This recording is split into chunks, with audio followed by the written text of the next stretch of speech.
Nós estamos falando sobre os anticristos, no plural, o anticristo, mas também sobre os anticristos, né? Aqueles que teriam condutas, né? Comportamentos, ensinamento anticristãos, fora da palavra de Deus. E nós sabemos que as igrejas estão recheadas disso, amém? A verdade, a igreja está tão enraizada nisso que pregar o evangelho hoje faz com que as pessoas pensem que você é o anticristo, né? Pregar a palavra, ensinar a palavra, faz com que as pessoas pensem que nós somos os hereges, amém? Mas nenhuma heresia vai achar base, contextos e contextos dentro da palavra de Deus. Pelo contrário, uma heresia é facilmente derrubada através de todo o contexto das Escrituras. Então, a primeira epístola de João, no capítulo 4, todos abriram, amém? Diz assim a palavra do Senhor. Nós lemos o capítulo 2, não sei se o irmão se lembra, lemos o capítulo 3, agora nós estamos no capítulo 4, amém? Dentro do contexto de anticristos. Amados, não creais em todo o espírito, mas provai se os espíritos são de Deus, porque já muitos falsos profetas se têm se levantado no mundo. Nisto conhecereis o Espírito de Deus. Todo espírito que confessa que Jesus Cristo veio em carne é de Deus. E todo espírito que não confessa que Jesus Cristo veio em carne não é de Deus. Mas este é o espírito do anticristo, do qual já ouviste que há de vir. E esse que está já no mundo. Filhinhos, sois de Deus, e já os tendes vencido, porque maior o que está em vós do que o que está no mundo. Do mundo são, por isso falam do mundo, e o mundo os ouve. Nós somos de Deus. Aquele que conhece a Deus, ouve-nos. Aquele que não é de Deus, não nos ouve. Nisto conhecemos nós o espírito da verdade e o espírito do erro. Vamos falar, primeiramente, dessa primeira parte do capítulo 4. Observa que ele está no mesmo contexto sobre falsos profetas, não é isso? Então, o espírito do anticristo, tá certo? No que torna, no plural, anticristos, tá? Está naqueles que a Bíblia chama de falsos profetas. O que é um falso profeta? Não é isso? Aquele que distorce as profecias, aquele que prega com mentira, que prega com engano, tá certo? Que traz qualquer ensinamento em nome de Deus, a qual não há base, não é isso? Nas Escrituras, tendo em vista que as Escrituras é a palavra de Deus, tá certo? Então, nós vamos aqui refutar muitos pensamentos de pessoas na internet, de repente de pessoas que você conhece, eu mesmo já conheci um monte, que fala assim, não, o que importa é falar em nome de Jesus. O que importa, né, é ensinar em nome de Jesus. O que importa é que eles estão adorando a Jesus. Quantos já ouviram isso aí? Né? Não importa se está errado, o que importa é que estão falando de Jesus. Ora, amados irmãos, se isso fosse verdade, você não estaria aqui. Não é isso? Muitos não estariam ouvindo o canal, muitos não estariam com a sua vida despertada, né? A vida desses irmãos foram despertados porque foram confrontados com a verdade. E outra coisa, se isso fosse verdade, não haveria nenhuma necessidade da Bíblia pregar um contexto tão grandioso, não é isso? Sobre falsos profetas, sobre falsos mestres, sobre falsas igrejas. Eu não me canso de falar sobre o quê? Sobre as falsificações. Você pega uma marca famosa, você pega uma marca conhecida, né? Você vai ver quanto custa uma blusa daquela marca, custa 300, 400 reais, não é isso? E você vê a mesma blusa, com a mesma marca, não é isso? Numa feira, num camelô, por 20 reais, não é isso? Mas quando você veste, as cores são iguais à da marca, né? O logo, né, bordado na blusa é igual à da marca, não é isso? Mas a qualidade é? Não. Mas quem está olhando de longe, diz que você está com uma roupa de marca, sim ou não? Sim, mas é uma falsificação. Mas por que a pessoa compra uma falsificação? Para poder passar uma imagem enganosa de que está usando algo original. Mas não está, ela tem a necessidade de mostrar que está com algo de marca, que está com algo caro, de grife, onde na verdade não está. Mas quem está olhando de fora, não é isso? É enganado sim ou não? Não, é igualzinho. Não, é de marca assim. Não, com o fulano está com a roupa assim, está com a roupa assada, está com tênis assim, assado. Então, a falsificação, para ela ser vendida, a falsificação, para ela ser aceita, ela tem que ser igual. Ela tem que ter a mesma cor, tem que ter o mesmo logo, tem que ter a mesma marca, não é isso? E o falso Espírito Santo, ele vai vir com características diferentes do verdadeiro Espírito? Não. Ele tem que vir. Quer ver uma coisa? Olha só. Não vou falar de política, eu vou falar de um fato que aconteceu na política envolvendo, tá, uma pessoa, né, que é um crente, tá certo? Um crente. Um crente falou que recebeu uma profecia de que seria eleito com 51% dos votos. Quem ouviu isso aí? Diga amém. 51%. Ele falou que recebeu uma profecia de quem? De quem? De Deus. Amém? E aí falou que ia para o monte orar, agradecer os votos. Não estou aqui julgando ninguém, eu estou usando o exemplo para trazer de falsas profecias. Essa pessoa foi em rede nacional e falou em rede nacional que ele ganharia com 51% dos votos que o Senhor falou através de uma profecia. Ele ganhou a presidência da República? Não ganhou. Mas você acredita que ele chegou ali e mentiu? Ou acredita que ele recebeu realmente uma profecia? Ele recebeu. Ele recebeu uma profecia. Qual o nome que ficou escandalizado? O nome de quem? Do Senhor. Então aquela profecia, muito além de servir para enganar o tal candidato, não é isso? Ela serviu para o quê? Denigrir a imagem do Evangelho, escandalizar o nome do Senhor. Esse é o propósito primário das falsas profecias. Quem está compreendendo, diga amém. E o pior não foi ele ter sido enganado por uma profecia, foi ele dizer que a profecia foi verdadeira, mas que ela não se cumpriu, porque as urnas foi fraudada. Então os criadores da urna se tornaram mais poderosos do que Deus. Sim ou não? Porque se a urna foi capaz de parar, não é isso? Uma profecia de Deus, um agir de Deus, os criadores da urna foi mais poderoso do que Deus. Então, muitas das vezes, amados irmãos, as pessoas se deixam enganar pela falta do conhecimento. Você está entendendo? A Bíblia diz, agindo Deus, quem impedirá? Aqui ele está falando para provar se os espíritos são de Deus. Mas o espírito está com letra minúscula ou maiúscula? Minúscula. Ora, mas o Espírito de Deus não é com letra maiúscula, não é o Espírito Santo de Deus? Então ele não está falando do Espírito, ele está falando da pessoa. Prova se essa pessoa provém de mim. Prova, olha para a vida dessa pessoa, analisa a vida dessa pessoa, analisa a conduta. Aí já não estou falando mais de candidato, tá, irmãos? Aí aquilo ali morreu. Só que eu não estou falando nem dele, estou falando de quem profetizou para ele, tá certo? Mas vamos voltar aqui, analisa a vida da pessoa, vê se os Espíritos Santos de Deus. Está falando o seguinte, nem todos que falam de Deus, nem todos que profetizam, nem todos que ensinam, nem todos que têm um título, nem todos que abrem uma igreja, nem todos que fazem uma teologia, nem todos que têm um diploma são de Deus. Provai se os Espíritos são de Deus. Você não pode, com a sua conclusão, olhar para mim e dizer, é homem de Deus ou não. Mas se você, porque você não pode sondar meu coração. Mas se você dobrar o joelho, fazer um propósito com o Senhor, buscar a face de Deus, jejuar, orar e perguntar sobre a minha vida, Deus te diz sim ou não? Sim. Mas as pessoas tendem a receber as profecias, sendo que o falso profeta, geralmente, ele vai profetizar aquilo que o seu coração está desejando. Geralmente ele vai de encontro àquilo que o seu coração está desejando. Observa, uma pessoa que quer muito se casar, não é isso? Uma irmã que quer muito se casar, ela começa a receber algumas profecias mais ou menos desse tipo, que eis aí o teu varão, mulher, Deus está preparando para ti um casamento, eis aí a tua varoa, varão, Deus está preparando para ti. Uma pessoa que quer muito abrir um negócio, começa a profetizar, olha, eu vejo você com uma chave na mão, eu vejo você abrindo um grande comércio. Uma pessoa que tem um desejo, né, de ser um pastor, de ser conhecido no meio gospel. Olha, Deus tem um ministério para você. Eu vejo Deus te dando uma Bíblia de ouro na mão. Eu vejo Deus te usando poderosamente. Eu vejo você atravessando fronteiras. Isso vai de encontro o que a pessoa quer.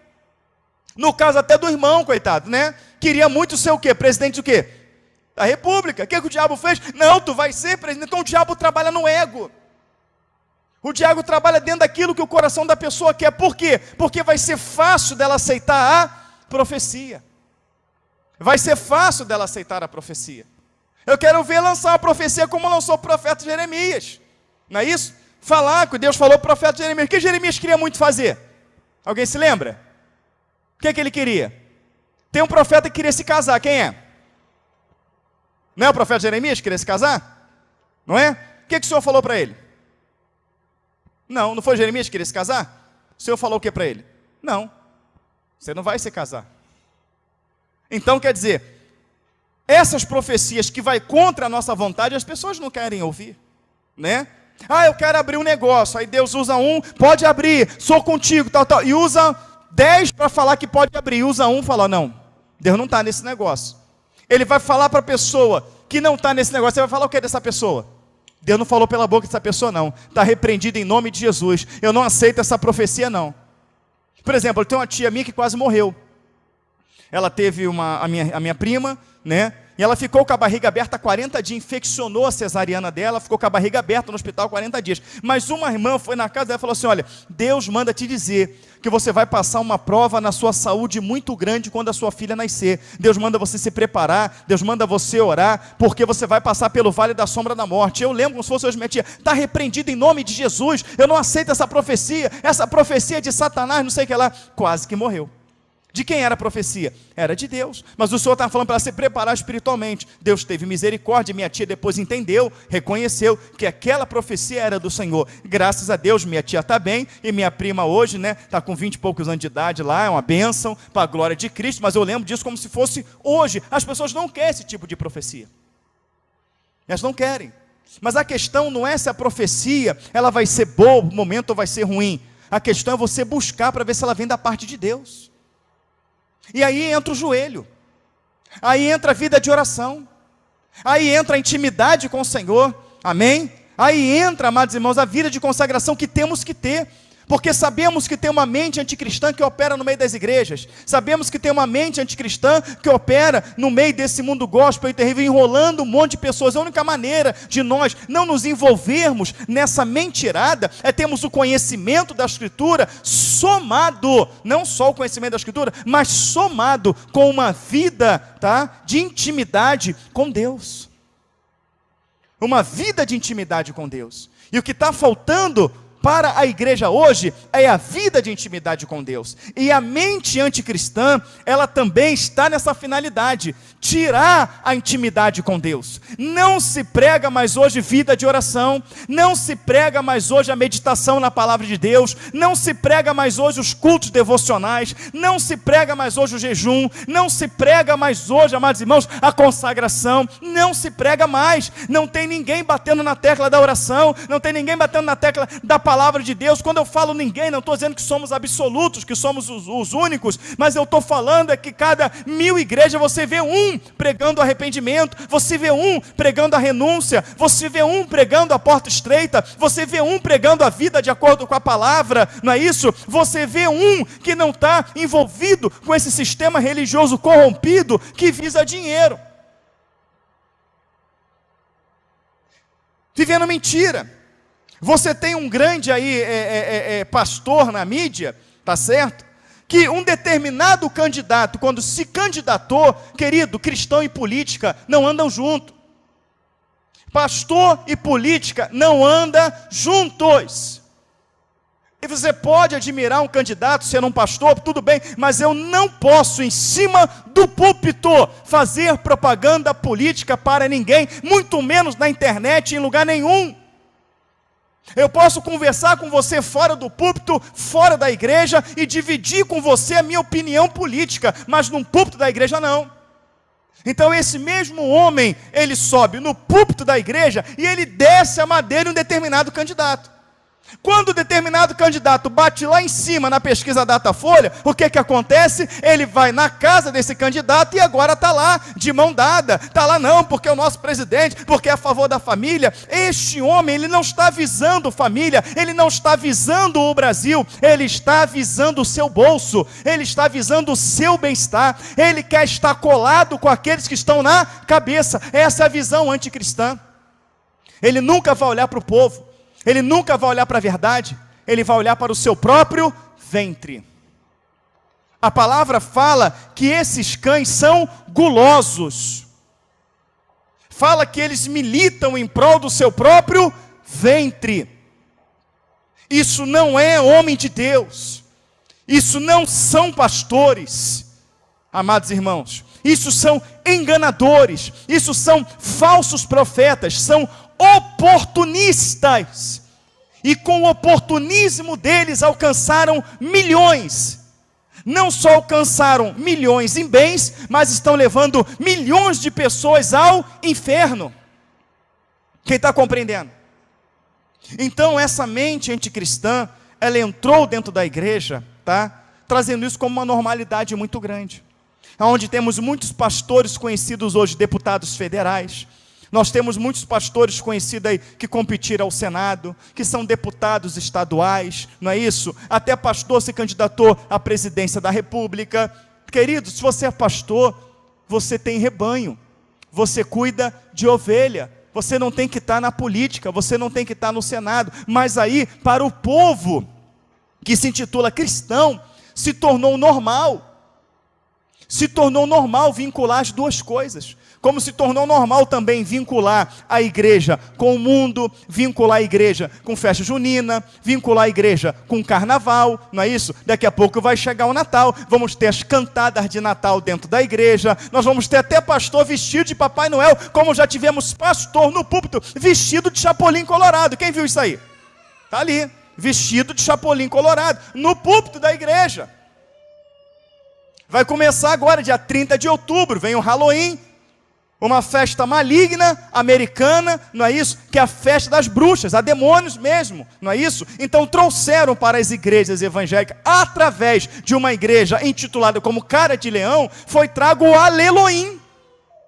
E até mesmo no Aleluim tem o quê? Tem aquela abóbora, né? Que eles pegam a abóbora, moranga ali, corta, né? O olho, corta a boca, dentro da igreja intitulada evangélica. Nós tivemos aí, né, o Cosme e Damião, teve muitas igrejas que deram doce, sim ou não? Tudo isso entra numa normalidade, isso tudo é normal. Não, isso é a mente anticristã dentro da igreja, fazendo com que você viva o paganismo, estando dentro da igreja. Nós temos hoje blocos de carnaval, e não são poucas igrejas que aderiram, não, são muitas igrejas, sim ou não? Nós temos os blocos de carnaval. Nós temos grupo de pagode gospel. Nós temos grupo de funk gospel. Quem nunca ouviu falar aí do passinho? O passinho do abençoado, quem já ouviu falar aí? Tem ou não tem? Então a Bíblia fala, provai se os espíritos são de Deus. Achamos base bíblica para tal comportamento? Achamos base bíblica para misturar o santo com o profano? Não achamos. Mas aí tem muitos pastores que eles permitem isso dentro da igreja, mesmo não concordando. Quem sabia disso? Mesmo não concordando, ele permite.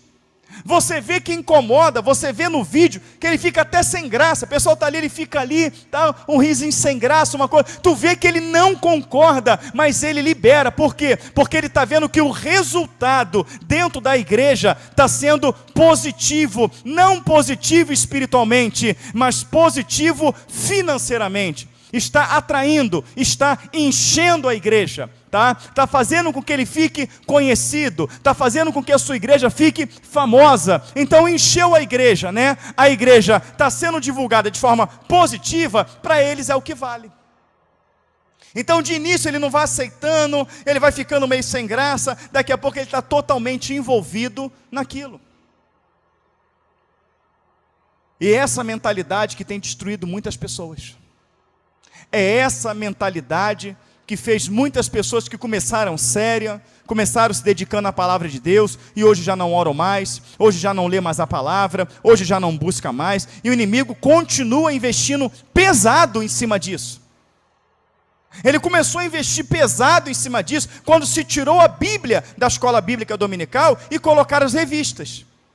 Colocaram as revistas de CPAD, colocaram as revistas de Central Gospel, não é? Trazendo as aulas de escola bíblica dominical, que de Bíblia não tinha nada. Onde tirou a palavra de Deus e começou a grande comercialização de livros, livros e mais livros, livros e mais livros. Quem não se lembra do Bom Dia Espírito Santo? Quem não se lembra de Mary Baxter, da Divina Revelação do Inferno, depois da Divina Revelação do Céu, não é isso? Os livros de Kenneth Hagin, falando de unção do riso, e muitos outros livros, livro de Edir Macedo, que falava de guias caboclos e orixás, como você lidar com os demônios que manifestam, e muitos outros livros que a igreja foi comprando, né? Você pode ver, que não sei se está assim ainda, mas na minha época que eu vi esses programas, né? Toda semana que tinha o programa, apresentava-se um kit de livro novo. Ainda está assim? Ainda está? Está assim, não está? Sempre tinha livros novos, sim ou não? Eu já visitei pessoas, tá? Fala, não pastor, olha quantos livros eu tenho, eu estudo bastante. E tem uma estante inteira de livros vendidos por esses homens, fazendo comércio com o nome do Senhor. Em uma dessas casas que eu visitei, que tinha livro de cima a baixo da estante, eu perguntei à pessoa se ela tinha lido aqueles livros. Qual foi a resposta? Que sim. E eu perguntei se essa pessoa já tinha lido a Bíblia. Ela falou que a Bíblia não, que a Bíblia ela achava muito difícil. Então a mentalidade daquela pessoa como cristão não estava focado na palavra de Deus, mas estava focado naqueles inúmeros livros, né, que ela leu, porque um pastor, abre aspas, de confiança, indicou, fecha aspas. Indicou, aquele pastor indicou, não é isso? Mas o que a palavra vai dizer? Quando nós lemos lá no capítulo 2 de João, filhinhos, já é a última hora, qual se tem manifestado o anticristo. E muitos se têm feito anticristos, no plural. Ele vai falar, saíram de nós, mas não eram de nós. O que eu entendo dessa passagem é que foram introduzidos em nosso meio, ganharam a nossa confiança. E uma vez que conquista a sua confiança, você não quer conferir mais nada. Quer ver, você começa a trabalhar com uma pessoa, você vê que essa pessoa é de confiança, você pede essa pessoa para comprar alguma coisa, a pessoa traz a nota fiscal, o que você fala? Quero ver nota fiscal nenhuma não, confio em você, tu pega o dinheiro. Não é exatamente assim? Não, esse pastor é homem de Deus, não, esse pastor está falando, esse pastor aí é tremendo, esse pastor, e a pessoa confia e compra. Você que é mulher de Deus, você precisa desse livro. Você que é homem de Deus, você precisa dessa Bíblia. Não, porque agora saiu a Bíblia do homem. Não, agora sai a Bíblia do obreiro. E vai sair na Bíblia da mulher que ora. E vai sair até o Thales Roberto lançou uma Bíblia. E o povo vai engolindo. E conforme o povo vai engolindo, mais distante da verdade eles ficam. Mais distante do Espírito Santo elas ficam. Mais distante de Deus elas ficam, mais vazia elas ficam, mais perdida elas ficam, mais destruída elas ficam, mais distante da salvação elas ficam. E isso é sério, sim ou não? É sério. Mas por quê? Que é muito fácil das pessoas aceitarem o mundo dentro da igreja. Porque vai de acordo com aquilo que elas gostam. As pessoas não se desprenderam ainda do mundo. Ela não se desprendeu daqueles ritmos. Ela não se desprendeu daqueles programas. Ela não se desprendeu de amizades. Ela não se desprendeu de trejeitos. Ela não se desprendeu de forma de falar, de forma de vestir. Não se desprendeu totalmente. Então, quando existe a facilidade disso ser introduzido no meio delas, elas aceitam com muita facilidade. Muita facilidade. E se você vê uma igreja, por exemplo, que traz um determinado ritmo e bota todo mundo para dançar, aquelas pessoas que no passado faziam isso, são as primeiras que vêm na frente dançar. E elas fazem os mesmos passos que faziam quando estava no mundo. Nunca esqueceu aquilo. A palavra fala, se alguém está em Cristo, nova, as coisas velhas já Eis que tudo se fez novo. Quer ver um exemplo? Eu já vi várias pessoas que foram libertas do cigarro, de maneira que só a fumaça do cigarro dá ânsia de vômito nessas pessoas.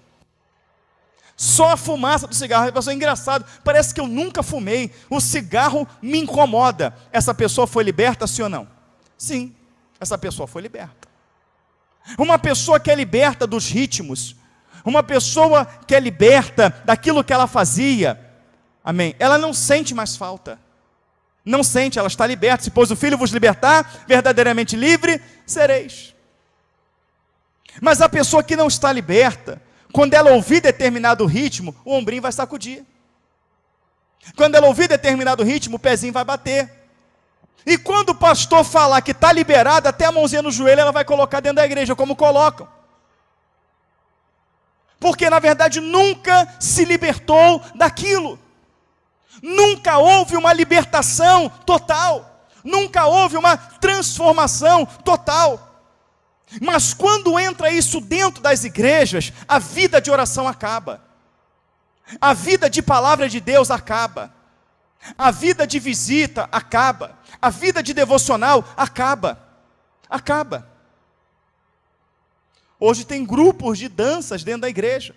Aqueles mesmos grupos que se apresentavam, né? Quer ver uma coisa aqui? Vou deixar na minha época aí. Quem tem aí entre 33 e 38 anos? Você se lembra do New Kids on the Block? Lembra, né? Como é que a gente ficava na época que saiu esse troço? Todo mundo queria fazer o passo igual. Não é isso? Era o New Kids on the Block. Caramba, New Kids, aquela coisa toda. Aí depois teve os grupos brasileiros, né? Que imitaram, né? Imitaram isso, né? O Kleber era até fã de um dominó, não era? Dominó, menudo, né? Então o que acontece, amados irmãos? Todo mundo queria dançar. E você não via isso dentro de igreja. Não via dentro de igreja. E aí, de repente, junto com esses grupos, tá? Lançaram um grupo. Deixa eu ver se eu lembro o nome desse grupo. Eu não lembro o nome, mas eles eram de macacão todo colorido também. Eles dançavam, qual era o nome? Alguém lembra não? Era um grupo gospel, era evangélico. Eles cantavam música em ritmo de funk. Aleluia, glórias a Jesus, aleluia, glórias a Jesus. E eu lembro que eu era novo, e meu pai foi numa festa da Rádio El Shaddai, lá na Quinta da Boa Vista. Ele uniu o útil ao agradável, levou a gente aqui na Boa Vista, e a atração era esse grupo.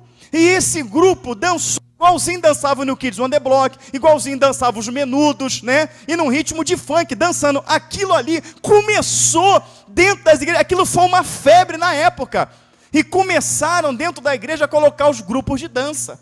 E hoje você tem as pessoas com grupo de dança, com 6 integrantes, 8 integrantes, tem até com 12, já vi até com 30, né? Que dão aqueles passos igualzinho, né? Aquelas cantores americanas, essas cantoras americanas que ela vem cantando, vem dançando, e todo mundo faz os passos atrás. O Michael Jackson da vida, quem se lembra aí? Né? Ele vinha dançando e todo mundo dançando atrás igual a ele. Não tem esses grupos dentro da igreja hoje?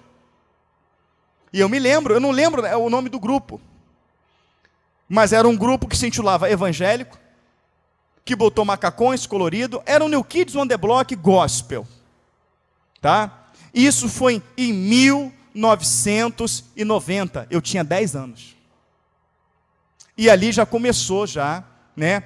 Algumas igrejas se escandalizaram, alguns pastores acharam aquilo ali horrível, mas hoje já faz parte de quase todas as igrejas, grupos que dançam, que se apresentam dentro da igreja evangélica. Existe um grupo de dança composto por 2 rapazes que coloca calça apertada, coloca sapato alto e dança igualzinho Beyoncé dentro de uma igreja evangélica. Quem viu esse vídeo? Você viu, não viu? A irmã viu, né? Tamar viu. Dançando igualzinho, homens, quer dizer, eram para ser homens, né?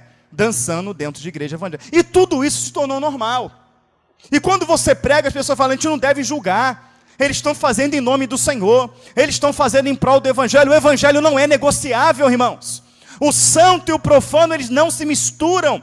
A Bíblia fala que não há comunhão da luz com as trevas, do santo com o profano. Ele fala que se quer ser amigo do mundo, constitui-se inimigo de quem? De Deus. Quando entra o profano, sai o santo. E o que você precisa para a cura, para a libertação, para a restauração, o que você precisa para a salvação eterna não é o profano, é o santo. Os cultos não podem ser para satisfazer a sua carne. Os cultos têm que ser para glorificar o nome do Senhor e para enriquecimento da nossa alma, da nossa vida espiritual com Deus. Para isso é necessário que preguemos somente a palavra, que vivemos somente a palavra e que ensinemos a palavra de Deus e tomamos ela como forma de vida, ainda que isso nos custe a vida. O que é a vida física comparado com a vida eterna? Por que, amados irmãos, que temos mortes tão terríveis na Bíblia e na história da igreja? Porque não negaram a sua fé. Não negaram. E o medo de confessar a Cristo fez com que muitos recuassem e se vendessem ao sistema religioso que hoje toma conta das igrejas. Só que quando sai o santo, irmãos, sai também a cura, sai a libertação, sai a restauração, sai a paz, sai a comunhão nos lares. Como é que estão as famílias, abre aspas, evangélicas, no mundo todo? A situação está difícil, está crítica, está um caos na vida de muitos, sim ou não? Por quê? Porque a ausência da paz. Quem é a paz? É Cristo. A ausência da comunhão. Quem é a comunhão? Quem nos traz comunhão? O Espírito. As pessoas trocaram a verdade de Deus pela mentira, achando que se pode fazer da igreja o que elas querem. Não pode. E essa mente anticristã, ela só avança. Essa mente anticristã, ela só avança, ela avança. Eu fico bobo, como que eu conversei com homens que compreenderam essa palavra, entenderam essa palavra, e hoje quando eu olho para a vida deles, o mundo está dentro da igreja a qual eles pastoreiam. Se renderam também. Querido, se amanhã o Senhor te levantar um ministério, você ser um pastor, fique com 2 membros, fique com 5, fique com 1, mas não se venda ao sistema. Porque a tua salvação e a salvação dessas pessoas dependem disso. Dependem disso. E aqui ele está falando, amados, não creais a todo espírito, mas provai se os espíritos são de Deus. Porque já muitos falsos profetas se têm se levantado no mundo. Nisto conhecereis o Espírito de Deus. Todo espírito que confessa que Jesus Cristo veio em carne é de Deus. Amados irmãos, entenda o que eu vou falar para vocês. Entenda bem. A Bíblia se tornou algo estranho dentro das igrejas. Eu já fui afrontado, já aí fora, por crentes de outras igrejas, por viver a palavra, por pregar a palavra. A sua igreja é santarrona, a sua igreja é a certa, lá são todo mundo maluco lá, todo negócio de vocês lá é Bíblia, é só Bíblia. Glória a Deus que é só Bíblia. Louvado seja o nome do Senhor que é só Bíblia. Porque é ela que o Senhor manda eu examinar. Examinai as Escrituras e cuidaste nelas a vida eterna. Conhecereis a verdade vos libertará. Aquele que tem os meus mandamentos e os guarda, esse é o que me ama. Aquele que me ama será amado de meu Pai, eu também o amarei e me manifestarei a Ele. Quem não quer Cristo manifestando na sua vida, todos nós queremos. Ele fala que é através da verdade. Errais não conhecendo a Escritura nem o poder de Deus. O que tem me impedido de conhecer o poder de Deus, segundo a Escritura, é não conhecer a própria Escritura.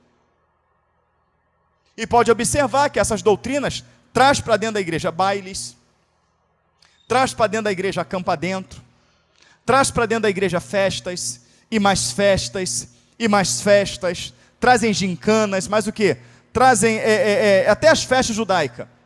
Sem conhecimento nenhum, traz primícia, festa de tabernáculo, vai trazendo todo tipo de doutrinas estranhas, todo tipo de mundanismo para dentro da igreja, e vem trazendo, aonde já nesses cultos, já não tem espaço para a palavra, já não tem espaço para a oração, já não tem espaço para o joelho no chão, já não tem espaço, amados irmãos, para aquilo que verdadeiramente vai levar a pessoa ao arrependimento.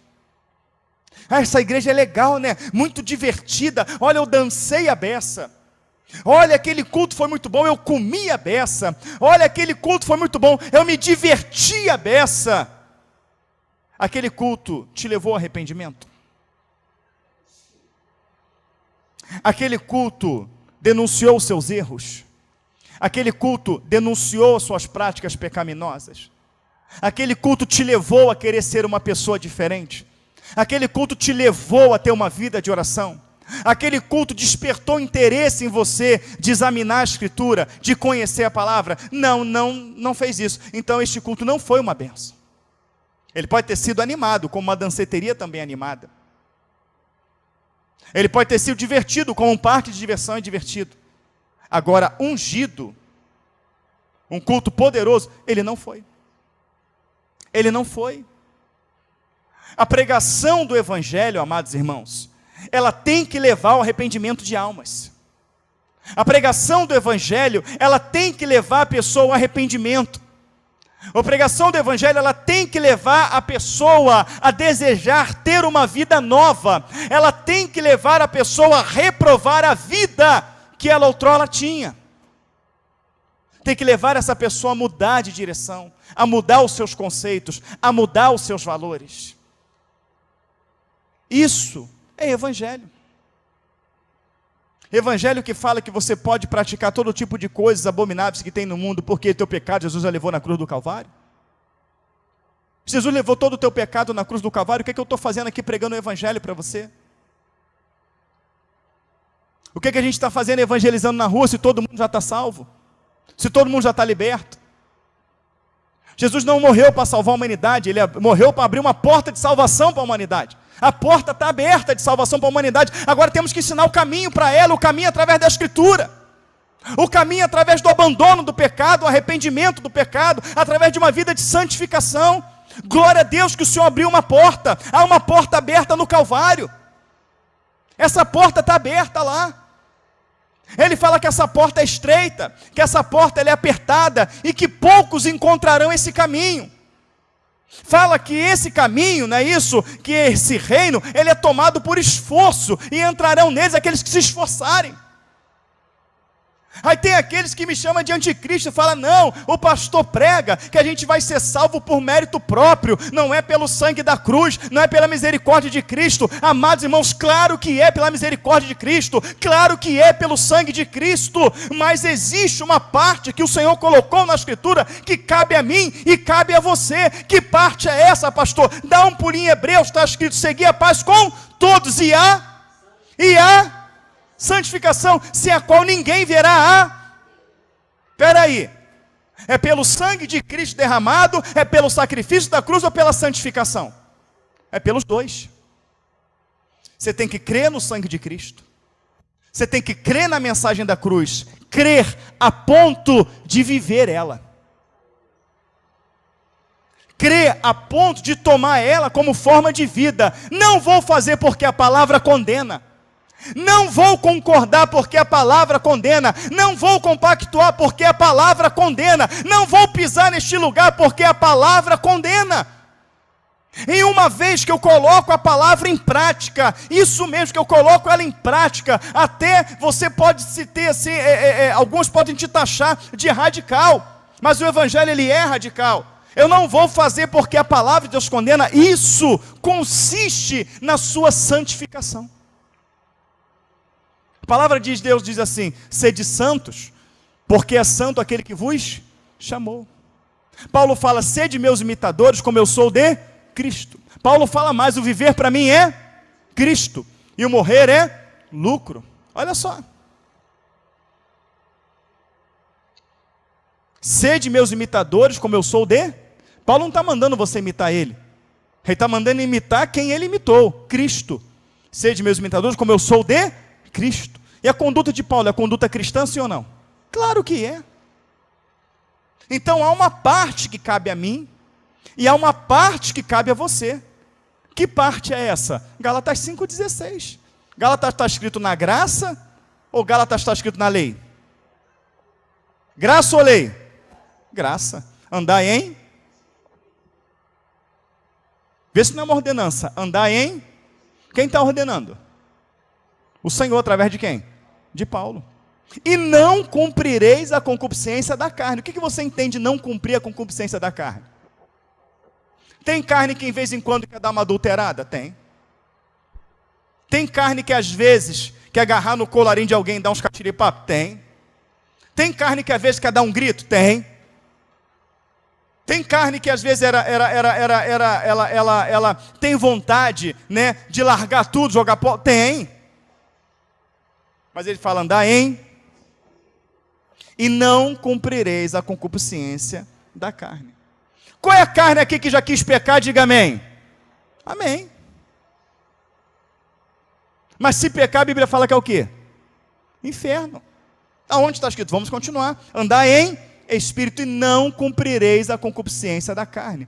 A carne luta contra o... E o espírito contra a... Esse se opõe para que não faça o que queres.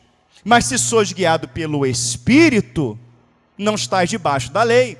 Porque as obras da carne são manifestas, quais são? Prostituição, impureza, lascívia, olha, ira, peleja, dissensão, glutonaria, inveja, porfia, coisas semelhantes a esta, a qual antes já vos declarei, que quem comete tais coisas não herdarão o reino dos céus. Mas como não vai herdar o reino do céu, se Cristo na cruz já nos salvou?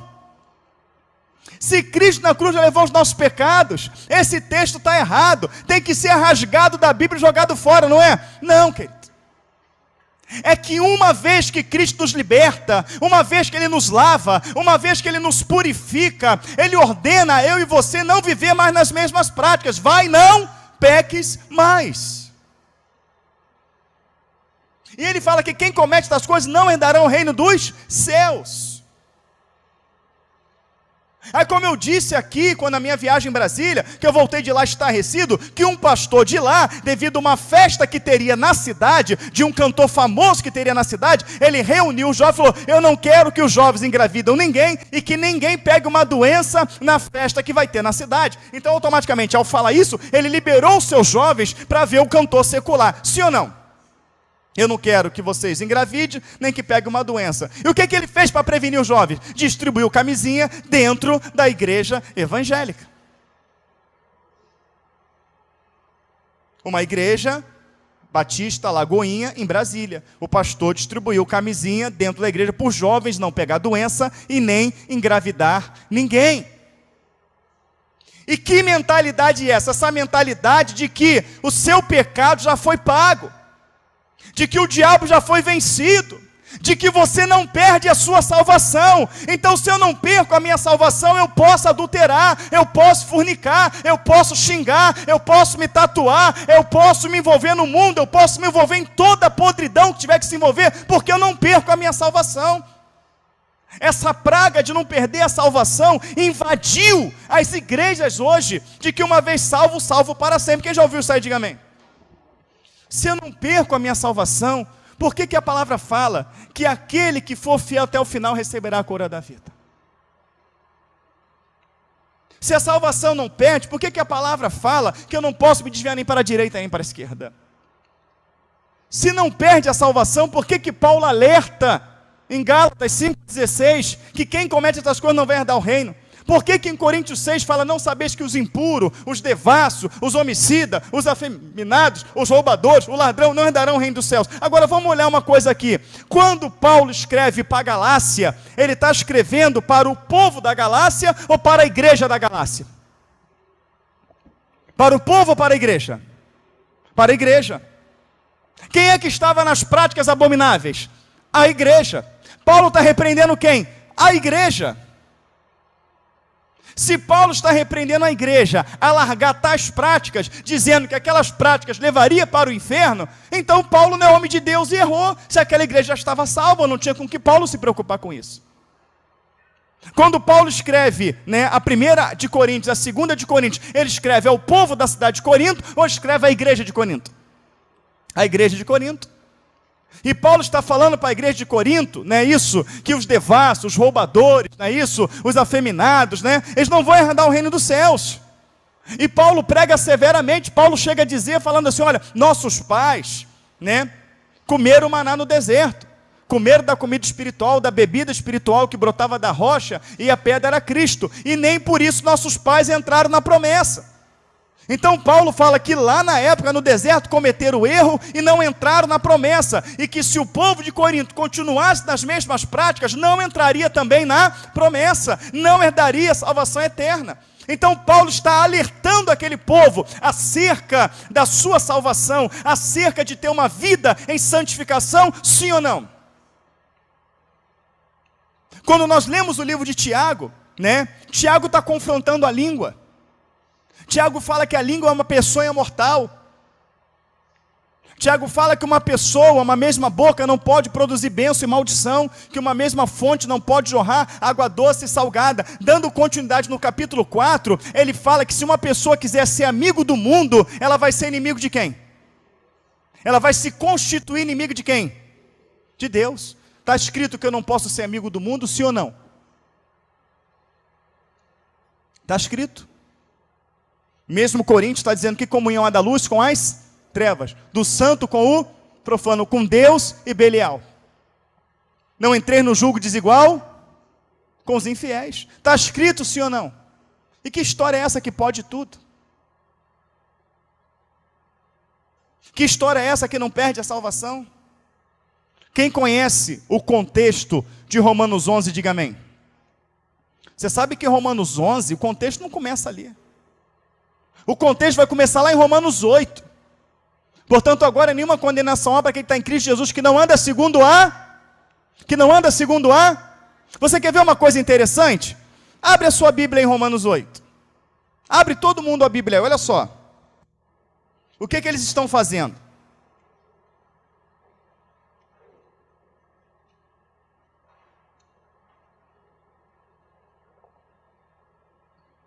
Quem abriu aí, diga amém.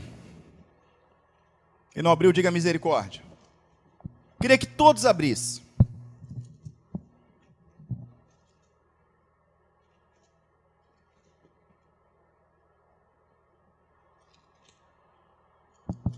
Está aqui.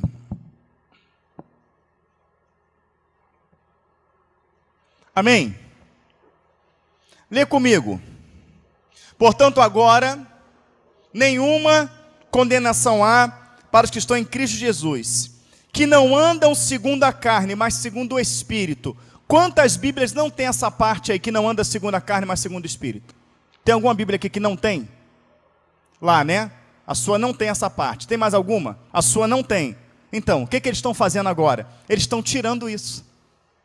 Aqui tem pouca gente que tem, porque o pessoal que pergunta, que Bíblia que eu compro, pastor tal, qual é a versão certa? Essa aqui tem, que não anda segundo a carne, mas segundo o Espírito. Mas do nosso querido irmão ali não tem, da irmã lá em cima não tem. E muitos irmãos que vão nos assistir vai procurar na Bíblia deles e não tem. Mas no original tem. Que não anda nenhuma condenação. Está vendo aqui? Aí você tira essa parte da Bíblia. Que não anda segundo a carne, mas segundo o Espírito. Você tira da Bíblia. Aí o pessoal lê lá, nenhuma condenação há para quem está em Cristo Jesus. Tu está me condenando, rapaz. Tu está condenando a minha prática. Olha aqui, está escrito que não há condenação. Eu estou em Cristo Jesus. Então não tem nada que me condene. Mas porque tirou? O original está escrito, nenhuma condenação há para aqueles que estão em Cristo Jesus, que não anda segundo mas segundo o Espírito. Então significa que se você confessa a Cristo, amém? Mas você anda na carne, ele está dizendo que você está sob condenação, sim ou não? Quando ele fala nenhuma condenação há para quem está em Cristo Jesus, vem a condição, que não anda segundo a carne. Não há condenação para você. Se você não andar segundo a carne, mas segundo o Espírito, louvado seja o nome do Senhor Jesus Cristo. Não pode andar de acordo com a carne. Eu xingo, eu falo, eu esperneio mesmo, porque pisaram no meu calo, e o crente não é bobo.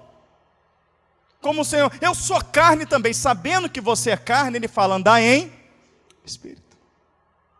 Sabendo que você é carne, Tiago 1,19 fala, pronto para ouvir, tardio para falar, tardio para se irar, porque a ira não produz a justiça de Deus. Irou, não tem justiça de Deus. Resolve você, tu não gritou, tu não esperneou, tu não foi para a força do braço, resolve você então, você não precisa de mim. E você vai ver onde vai dar. Então a Bíblia ensina como andar, ela ensina como agir, sim ou não? E o que vai fazer com que eu e você sejamos salvos é viver de acordo com aquilo que Cristo nos ensinou. Então, o contexto de Romanos 11 começa em Romanos 8. E ele vai embora, Romanos 8, Romanos 9. Em Romanos 9, totalmente fora do contexto que as pessoas vêem a doutrina da predestinação. Uma vez salvo, salvo para sempre. Mas ela não pegou o contexto está em Romanos 8, que vai pular para Romanos 10, para Romanos 11, vai chegar em Romanos 12, para você entender Romanos 9. Romanos 9 engloba as duas casas, Efraim e Judá. Amém? Envolve a semente de Abraão. Você tem que entender tudo isso. Quando você chegar em Romanos 9, sem o contexto, a pessoa fala que tem os filhos das trevas e tem os filhos da luz. Ou seja, qual é a mentalidade, de uma interpretação errônea da palavra? Aonde está a mente do anticristo dentro das igrejas? Exatamente numa distorção de um texto desse, que vai dizer, sabe o quê? Que você se casa, a sua esposa engravida, e você fica todo bobo com seu filhinho que está sendo gerado. Aí o Senhor olha lá de cima e fala, não fui com a cara dessa criança. Essa criança aí vai ser filha das trevas. Essa aí vai ser. Então não adianta, vai ser filha das trevas. Ele é Deus. Ele é Senhor. Tem livre-arbítrio essa criança? Não, vai crescer, vai virar um jovem e depois vai ser um filho das trevas, não vai ser salvo. Não, esse aqui eu fui com a cara desse aqui. Esse aqui vai ser filho da luz.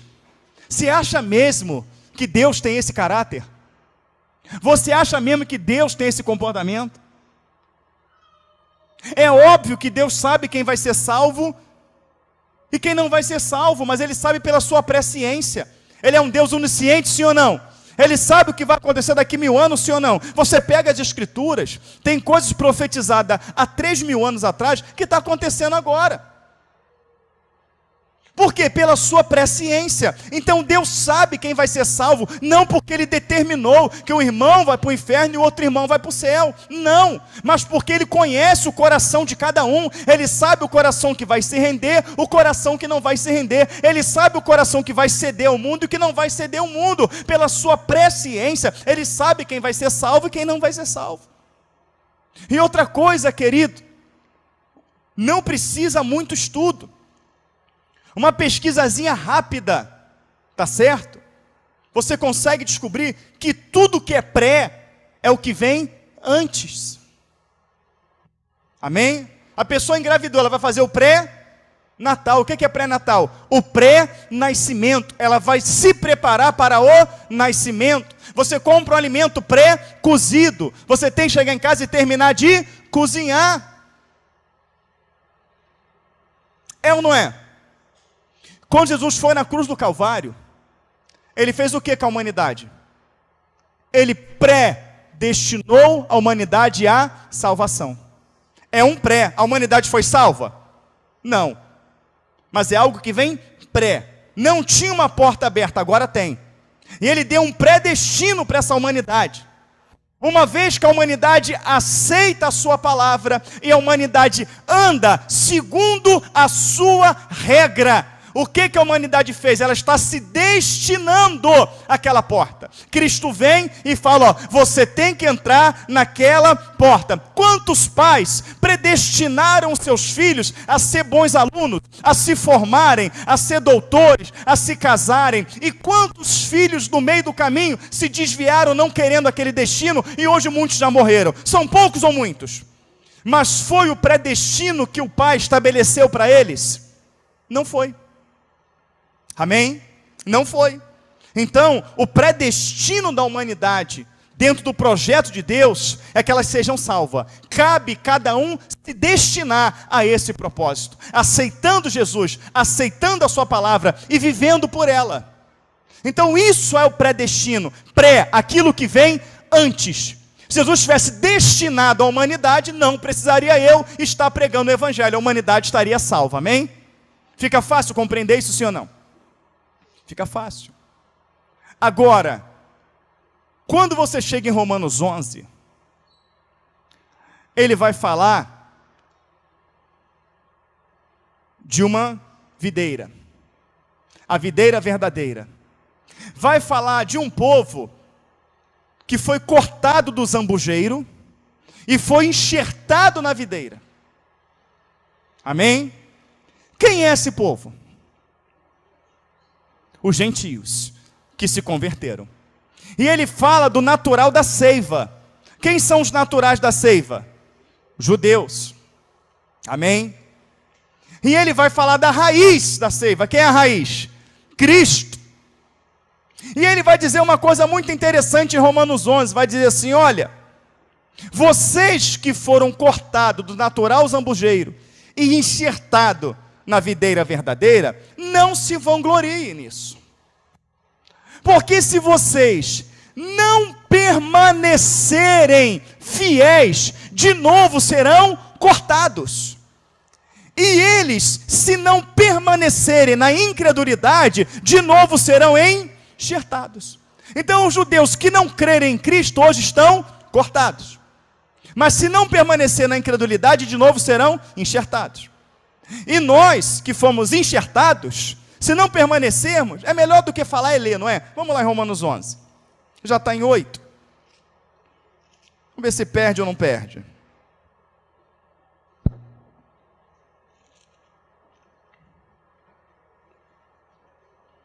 Amém? Vamos ver primeiro com quem ele está falando. Depois você lê o contexto todo. Mas para entender, você tem que começar lá em Romanos 8, vai até o 12. Mas vamos pegar aqui Romanos 11, 13. Vamos ver que coisa interessante. Essa mente, de uma vez salvo para sempre, ela é maligna. Ela não tem base bíblica. Se você não permanecer na vida de santificação, se você não permanecer de acordo com o que a palavra manda, você não herdará o reino dos céus. Romanos 11, 13, posso ler? Porque convosco falo. O que é um gentio? É aquele que é pagão e idólatra. No caso aqui, se converteu, deixou de ser gentio, mas Paulo está falando para aqueles que eram pagão e idólatra. Porque convosco falo gentios, que enquanto for apóstolo dos gentios, glorificarei o meu ministério. 14. Para ver se de alguma maneira posso incitar emulações da minha carne e salvar alguns deles. Paulo fala que vai continuar no ministério, porque Paulo tem um desejo também, ele tem a vontade, não é isso? De trazer alguns dos seus, aqueles que são judeus. Agora vamos lá, 15. Porque se a sua sujeição é a reconciliação do mundo, qual será a sua admissão, senão a vida dentre os mortos? E se as primícias são santas, também a massa o é. E se a raiz é santa, também os ramos o são. Quem são os ramos? Somos nós. Amém? Quem é a massa? São os judeus. Então, se a raiz é santa, não só a massa, como os ramos também tem que ser. E que história é essa que não tem que viver santificação? Que pode viver como o mundo que está salvo. Vamos continuar. 17. E se alguns dos ramos foram quebrados, e tu sendo os zambujeiros fosse enxertado em lugar deles, feito participante da raiz da seiva da oliveira, não te glorie contra os ramos. E se contra ele te gloriares, não és tu que sustenta a raiz, mas a raiz a ti. Dirás, pois, os ramos foram quebrados, para que eu fosse enxertado. Está bem, pela sua incredulidade, os judeus foram quebrados, e tu estás em pé, pela fé. E não te ensorbebeças, mas teme, porque se Deus não poupou os ramos naturais, os judeus, teme que não pouparão a ti também? Olha o 22. Considera, pois, a bondade e a severidade de Deus para com os que caíram. Severidade, mas para contigo a benignidade de Deus. Se permaneceres na sua benignidade, de outra maneira também tu serás. Mas antes ele falou que você foi o quê? Ligado. Tu foi ligado. Mas se tu não permanecer de novo, tu será o quê? Cortado. Está escrito sim ou não? Agora cadê? Deixa eu ver aqui. Porque se tu foste... onde eu estou? Peraí. 23. E também eles, se não permaneceram... Vamos no 22 aqui. Considera, pois, a bondade e a severidade de Deus para com os que caíram. Severidade. mas para contigo a benignidade de Deus, se permanecerdes na sua benignidade. De outra maneira também tu serás cortado. E também eles quem? Judeus, se não permanecerem na incredulidade, serão enxertados, porque poderoso é Deus para os tornar a enxertar. Então, ele está dizendo que quem está em Cristo, não permanecer, pode ser cortado, sim ou não? Que história é essa? Que uma vez salvo, salvo para sempre. É uma mente anticristã, maligna, sim ou não? Sim. Mas por que as pessoas aceitam essa mente anticristã, ô Veras? Porque é cômoda. Não, você está em pecado, mas eu não perco a minha salvação. Irmão, o que você faz não agrada a Deus, mas eu não perco a minha salvação. Jesus é misericordioso, na hora certa Ele vai me chamar de volta, na hora certa Ele vai me resgatar, porque ninguém perde a salvação, né? Ninguém perde, na hora certa Jesus me resgata. Então é cômodo. Eu posso pecar, eu posso mentir, eu posso roubar, eu posso fornicar, eu posso desonrar, eu posso desobedecer, e na hora certa, Jesus me chama. E quando Ele me chama, eu volto e vou para a glória. Está certo isso, irmãos? Sede santos, porque é santo aquele que vos chamou.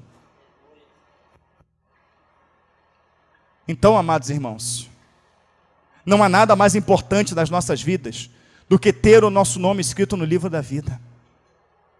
Se fôssemos para viver a vida que nós vivíamos antigamente lá no mundo, não precisaríamos nós nos convertermos. Se fosse para viver aquela vida dentro da igreja, continuar com a mesma prática, com o mesmo pensamento, com a mesma forma de vida, não precisávamos nos converter. Daquele jeito seríamos salvos.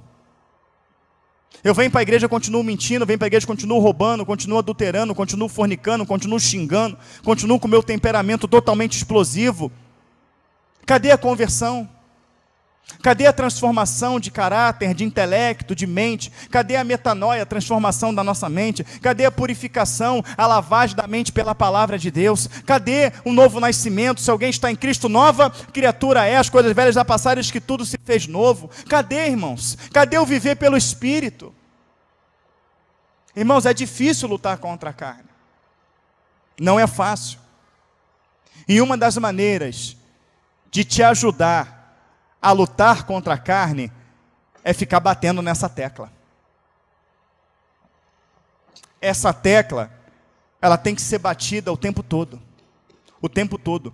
Quantos já estava com o pé no pecado já, pronto para poder pisar o outro pé? Quando foi confrontado com a mensagem, quando foi confrontado com a prática, recuou e voltou atrás. Quantas pessoas eu já atendi? Pastor, eu estava pronto para pecar, mas naquela mensagem. Pastor, eu estava pronto, mas naquela mensagem. Pastor, aquela mensagem. Pastor, aquela mensagem. É Deus. Tem que bater na tecla. Não peca. Não se mistura com o mundo. A candeia dos olhos, a candeia do corpo são os olhos. Se o teu olho for bom, teu corpo terá luz. Mas se o teu olho não for bom, teu corpo será trevas. Confesso que para mim é mais fácil. Eu só tenho um. Não é mais fácil não, irmão. Eu enxergo. Eu sei a luta que você passa. Eu sei. Ah, mas é muito difícil vencer o mundo, é quase impossível. Você falou bem, quase. Se fosse impossível, Deus não falaria para você lutar. Deus não falaria para você vencer. Deus não falaria para você resistir. E na verdade, irmãos, vencer o não é tão difícil assim como você está pensando. Não é. O que vai fazer você vencer o mundo, ou perder para o mundo, tá? É o domínio que você permite exercer na sua mente e no seu coração. Se você dedica mais o teu tempo para as coisas que não edificam, para as coisas que não santificam. Por exemplo, eu vejo filme o tempo todo, eu vejo novela o tempo todo, eu vejo programa o tempo todo, eu estou no Facebook o tempo todo, eu estou no WhatsApp o tempo todo, eu vivo passeando, eu vivo no shopping, eu só penso em dinheiro, eu só penso em trabalho, eu só penso em estudo. A sua mente, ela vai ser facilmente dominada para aquilo que é carnal, para aquilo que é passageiro. Mas se você não abre mão de orar, você não abre mão de ler a palavra, você não abre mão de buscar, você consegue administrar muito bem o seu tempo, de maneira que você não frauda o tempo de Deus. Tudo é um tempo e um propósito, tempo de falar, de calar, tempo de plantar, de colher, tempo da esposa, do filho, do trabalho, tempo de descansar, tempo do Senhor. Se você não frauda o tempo do Senhor, se o Salmo de número 1, ele é vivo dentro do seu coração, bem-aventurado aquele que não anda segundo o conselho dos ímpios, não se assenta na roda dos escarnecedores, não se detém no caminho dos pecadores, mas tem o seu prazer na lei do Senhor, nela medita de dia e de noite. O grande problema é que poucas pessoas meditam por prazer. Muitas pessoas meditam por medo. Eu não quero perder a minha salvação, tem que ler a Bíblia. Outras meditam porque vai dar aula. Outras meditam porque vai pregar em tal lugar. Outras meditam porque quer mostrar conhecimento. Poucos são os que meditam por prazer, mas tem o seu prazer na lei do Senhor. O meu prazer é tamanho, não é isso? Que me faz meditar quando? De dia e de noite. O que vai acontecer com esses? Serão como árvores plantadas junto a ribeiros de água. O seu fruto dará na estação própria, e tudo quanto ele fizer, prosperará. O que tem o prazer na lei do Senhor. Para muitos é uma luta terrível orar. Para muitos é uma luta terrível ler a palavra. Para muitos é uma luta terrível estar na igreja. Querido, um servo do Senhor mesmo, servo do Senhor de verdade, quando ele ouve assim, ó, tem uma oração ali, está ao alcance dele, o que ele faz? O que ele faz? Ele vai lá. Olha, estão falando da palavra, estou ensinando a palavra, o que ele faz? Ele vai para lá. Olha, tem um mutirão ali, tem uma evangelho, o que ele faz? Ele vai para lá, ele respira isso, ele tem prazer nas coisas do Senhor. Quem está entendendo, diga amém. O servo do Senhor, ele tem prazer na oração, ele tem prazer na leitura da palavra, ele está onde se fala de Cristo, ele está onde prega a palavra, ele está onde ora, ele está onde faz a obra. Agora, quando você foge disso, Deus não está na sua vida. Deus não está na sua vida. A inclinação para as coisas do mundo vai ser muito mais fácil para você do que a inclinação para as coisas espirituais. Colossenses 3 fala, já ressuscitaste com Cristo, buscar as coisas que são do alto. Buscar as coisas que são do... Então, amados irmãos, você tem que ter mais tempo com a Bíblia. Você tem que ter mais tempo com a oração. Você tem que ter mais tempo na igreja. Você tem que ter mais tempo com a evangelização. E aí, automaticamente, você vai se desprendendo das coisas carnais. Você vai se desprendendo do mundo. Você vai deixando de ser carnal e vai se tornando uma pessoa espiritual. Amém? Existe uma coisa chamada fruto do meio. Quem já ouviu, diga amém. Você está no meio de quem ora. Você está no meio de quem lê a palavra. Você está no meio de quem evangeliza. De que está contando os testemunhos, de que está falando da grandeza de Deus. Tu vai se despertar para orar? Vai. Tu vai se despertar para ler a Bíblia? Vai. Tu vai se despertar para fazer a obra? Vai. Tu está no meio de piada, tu está no meio de chocarrice, tu está no meio de parvoice, tu está no meio de lascívia, de impureza, não é isso? Você vai se tornar o quê? Um impuro. Sim ou não? Então você tem que determinar o que você quer ser. Se você quer ser uma pessoa santa, começa a buscar aquilo que é santo. A oração, a palavra, a busca. Se é o Senhor, serviu. Se é Baal, serviu. O que não podemos é cochear entre dois pensamentos. Amém? E a mente do anticristo implantada dentro das igrejas com pensamentos, ensinamentos falsos, exatamente para você cochear entre dois pensamentos, para você viver, não é isso? Em meio ao santo e ao profano, fazendo o que não agrada a Deus e pior, achando que vai ser salvo. Cuidado com isso, porque no dia da vinda do Senhor será uma grande surpresa para todos. Eu prefiro lutar para viver uma vida de santificação. Amém? Deus nos abençoe em nome de Jesus. Vamos orar. Depois você vai ao banheiro, beba uma água e nós vamos começar o culto, amém?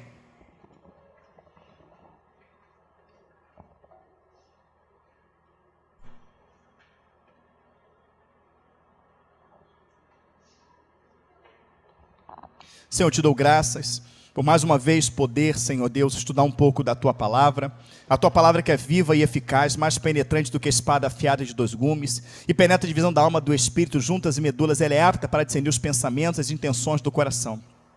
Pai, que a Tua palavra, Senhor Deus amado, ela não venha voltar vazia, mas ela venha, meu Pai amado, produzir, Senhor Deus amado, ela venha, Senhor, cumprir o propósito a qual ela foi enviada, que ela possa, meu Pai, verdadeiramente trazer um despertamento neste momento, que a Tua igreja compreenda, meu Pai, que temos que orar mais, temos que nos santificar mais, temos que nos dedicar mais à oração e à prática da Tua palavra, temos que nos dedicar mais à evangelização, a pregar o reino nesta terra, Senhor, a se inclinar para aquilo que é espiritual, para as coisas que vêm do alto. Pai amado, pedimos, ó Pai, que o Senhor ainda permaneça conosco, Senhor, no culto, meu Pai amado, que daqui a pouco iremos prestar a Ti. Pai amado, todas as pessoas que já estão a caminho da Tua casa, de ônibus, de carro, de moto, Pai querido, a pé, que o Senhor os livre, que o Senhor os guarda, todos os irmãos que nesse momento já estão se preparando para se conectar na internet, aqueles que infelizmente não têm uma igreja para congregar, Senhor, mas que têm congregado mesmo à distância conosco, glorificando o Teu nome, que o Senhor abençoe, Senhor,